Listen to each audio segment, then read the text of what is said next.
pernah, tak pernah urut. Tak pernah? Pernah urut, tapi apa? Dah lama tak urut. Oh. Mesti kalau dia kata teruk. Biarkan aja.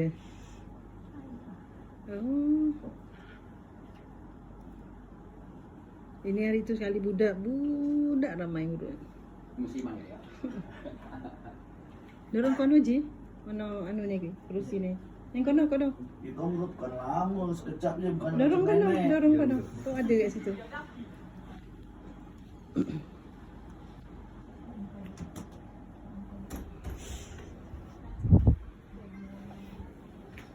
Kan sedap.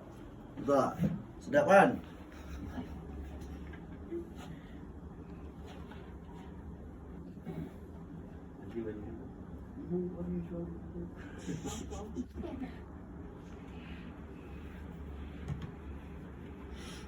Tahan.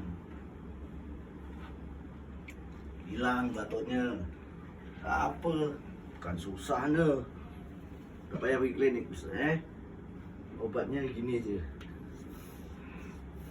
Semput ke? Ada semput ke? Tak ada. Oh. Dia ni masak sangat. Alah, nanti kalau diam aja kau sibuk pula carikan ubat.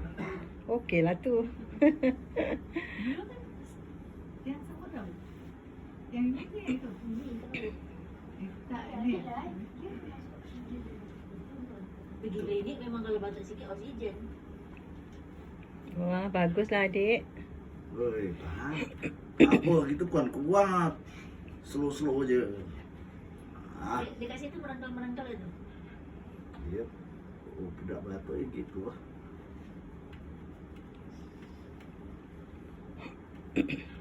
Yang ditahan dek. Tak apa.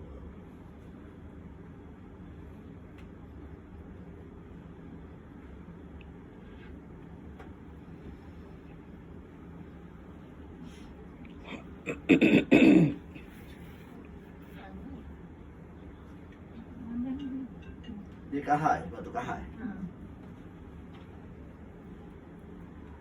Angkat beg sekolah macam mana? Contoh racun. Macam tong racun. Berat. Ya. Hah? Kencing. Kat ujung sana. Kau kasih duduk. Sana. Ada lampunya. Lampu sana. Sana. Ujung. Ha. Ada bilik air kat sana. Lampunya dah buka semua. Pergi je. Ujung. Kau hebat lah. Dia tahan dia. Jangan angkat. Tak apa lah. Kasi diteluk lah. Itu malah anu. Bilang dia tak bilang. Dah lama ke batuknya ni? Nah, Batuk dah. Jatuh bang. Dah berapa kali jatuh dah.